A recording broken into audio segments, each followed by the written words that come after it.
غزہ ایک دنیا میں ایک واحد ایسا مقام بنا ہے جہاں پر سب سے زیادہ لوگوں کے ہاتھ اور پیر کٹے ہوئے ہیں، اور بنیامین نتنیاہو جہنم کا کتا ہے، وہ ضرور جہنم میں جلے گا۔ اللہ کے رسول صلی اللہ علیہ وسلم نے اپنے حجۃ الوداع کے خطبے میں فرمایا تھا کہ کمزوروں کو کھانا کھلاؤ، کمزوروں کو عزت کا لباس پہناؤ۔ تو اگر آج لوگ رسول اللہ صلی اللہ علیہ وسلم کے اس ارشادات کو بھول چکے ہیں، مجھے یقین ہے کہ دنیا ان کو بھلا دے گی۔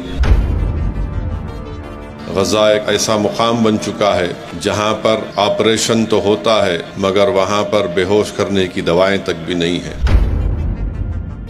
ہماری بیٹیاں بچوں کو پیدا کر رہی ہیں تو بغیر کسی طبی امداد کے، یا اگر ہے بھی تو بالکل محدود طبی امداد ان کو ملتی ہے، اور ٹینٹوں کے نیچے ان کا علاج ہو رہا ہے۔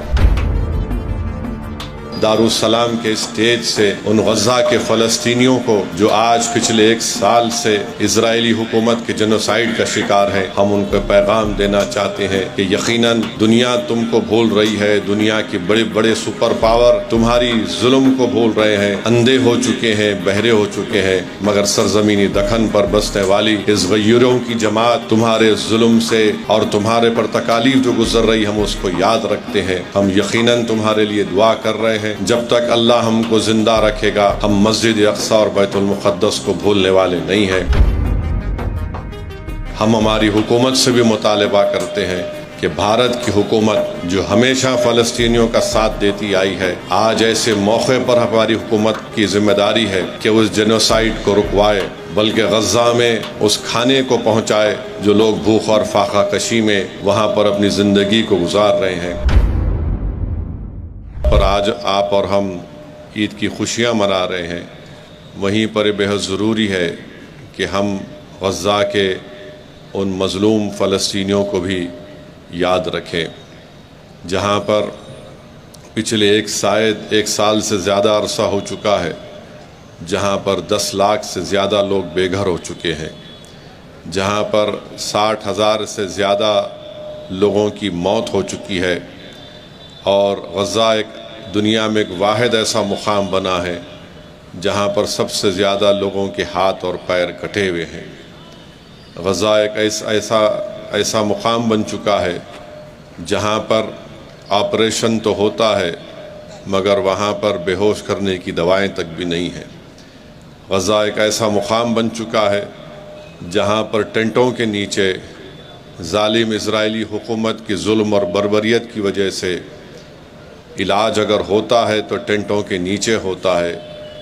ہماری بیٹیاں بچوں کو پیدا کر رہی ہیں تو بغیر کسی طبی امداد کے، یا اگر ہے بھی تو بالکل محدود طبی امداد ان کو ملتی ہے، اور ٹینٹوں کے نیچے ان کا علاج ہو رہا ہے۔ آج وہ مظلوم قوم دنیا کو پکار کر تو تھک گئی، کوئی ان کی مدد کے لیے نہیں پہنچا، مگر ہم سلام کرتے ہیں غزہ کے ان غیور فلسطینیوں کے، ان کے عزم کو، ان کے حوصلوں کو، کہ مسجدیں ظالم اسرائیلی حکومت نے بمباری کر کے اس کو شہید کر دیا، ان کے گھروں کے ڈھیر پڑے ہوئے ہیں، انبار پڑے ہیں بمباری کی وجہ سے، مگر وہ بقرعید کو ہی منا رہے ہیں۔ وہ اللہ سے اپنے اس واسطے کو کمزور نہیں ہونے دیے بلکہ اس کو اور مضبوط کیے ہیں۔ میرے عزیز دوستوں اور بزرگوں، کل ایک ویڈیو میں دیکھ رہا تھا، کسی شخص نے مجھے بتایا کہ ہمارے وطن عزیز بھارت میں جو ایمپرو گلوکوز بسکٹ کا ایک پیکٹ 5 روپے میں ملتی ہے، ایک غزہ کے ایک مظلوم باپ نے اپنی اولاد کی بھوک کو مٹانے کے لیے اس کو 2,300 روپے میں خرید کر اپنے معصوم بچے کے لیے لے کر آتا ہے۔ آپ اندازہ لگائیے کہ ایک ایسی جگہ جو ایسی جگہ پر غزہ ہے جہاں پر اطراف و اکناف میں کئی ممالک ہیں، اور یہ دنیا بڑی درس دیتی ہے ہیومن رائٹس کی، یہ دنیا بڑی درس دیتی ہے کہ ٹیررزم کو ختم کرنا ہے، مگر جب فلسطینیوں پر ظلم اور بربریت یہ ظالم اسرائیلی اور یہ جہنم کا کتا بنجمن نیتنیاہو کرتا ہے تو دنیا اندھی اور گونگی ہو جاتی ہے۔ آج آپ دیکھتے ہیں کہ جو ان کو کھانے کی امداد غزہ میں دی جا رہی ہے، ان سے کہا جا رہا ہے کہ تم اپنے گھروں سے نکل کر 8 کلومیٹر چل کر تم اپنے لیے، اپنے افراد خاندان کے لیے کھانا لے کر آؤ، اور راستے میں یہ ظالم اسرائیلی حکومت کی فوجیں ان کو گولیوں کا نشانہ بناتی ہے۔ مجھے یقین ہے کہ انشاءاللہ تعالی اللہ سبحانہ و تعالی ان کی ضرور مدد کرے گا۔ اگر آج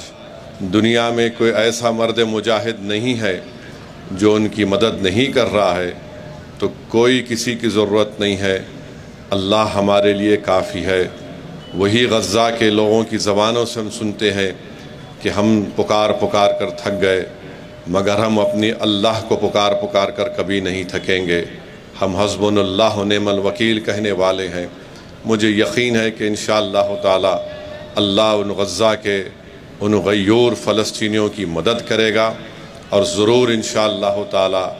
یہ ظالم اسرائیلی حکومت کا اللہ سبحانہ و تعالی ان کو کمزور کرے گا، اور بنیامین نتنیاہو جہنم کا کتا ہے، وہ ضرور جہنم میں جلے گا۔ دنیا آج بیٹھ کر یہ تماشا دیکھ رہی ہے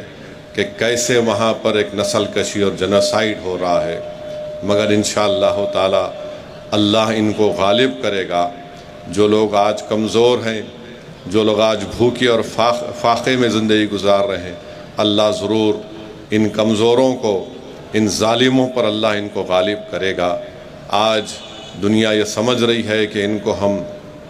بے سہارا سمجھ کر ان پر ظلم کرتے جائیں گے، مگر ہم دیکھ رہے ہیں کہ دنیا کے کونے کونے میں حکومت ظالم کا ساتھ دے رہی ہے، مگر وہاں کی عوام ان مظلوموں فلسطینیوں کے لیے ہاتھیں اٹھا کر دعا بھی کر رہی ہیں، ان کے حق کے لیے احتجاج بھی کر رہی ہیں۔ ہم ہماری حکومت سے بھی مطالبہ کرتے ہیں کہ بھارت کی حکومت جو ہمیشہ فلسطینیوں کا ساتھ دیتی آئی ہے، آج ایسے موقع پر ہماری حکومت کی ذمہ داری ہے کہ اس جنوسائیڈ کو رکوائے، بلکہ غزہ میں اس کھانے کو پہنچائے جو لوگ بھوک اور فاقہ کشی میں وہاں پر اپنی زندگی کو گزار رہے ہیں۔ افسوس اس بات کا ہوتا ہے کہ غزہ میں اسرائیلی حکومت نے جو ڈرگز بیچنے والے، جو سابقہ میں آئسس، داعش جیسے ٹیررسٹ تنظیم سے وابستہ تھا، اس کو چھوڑ کر غزہ میں لوگوں کو قتل کروا رہی ہے۔ مجھے یقین ہے کہ اللہ سبحانہ و تعالی اس ظلم کا خاتمہ کرے گا، مگر میری اور آپ سے دعا ہے کہ ہم غزہ کے ان مظلوم فلسطینیوں کے لیے بھی دعا کریں کہ اللہ ان کی مدد فرمائے، اللہ غیب سے ان کو رزق عطا فرمائے، کیونکہ اللہ رزاق ہے۔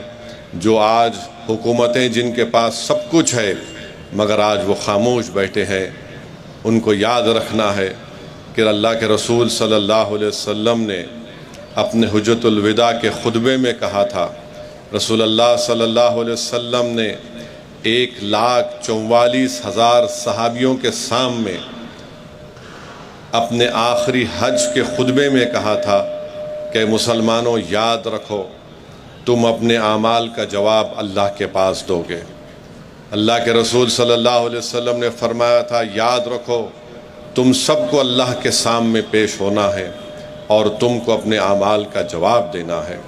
اللہ کے رسول صلی اللہ علیہ وسلم نے اپنے حجۃ الوداع کے خطبے میں فرمایا تھا کہ کمزوروں کو کھانا کھلاؤ، کمزوروں کو عزت کا لباس پہناؤ۔ تو اگر آج لوگ رسول اللہ صلی اللہ علیہ وسلم کے اس ارشادات کو بھول چکے ہیں، مجھے یقین ہے کہ دنیا ان کو بھلا دے گی، مگر ہمارا کام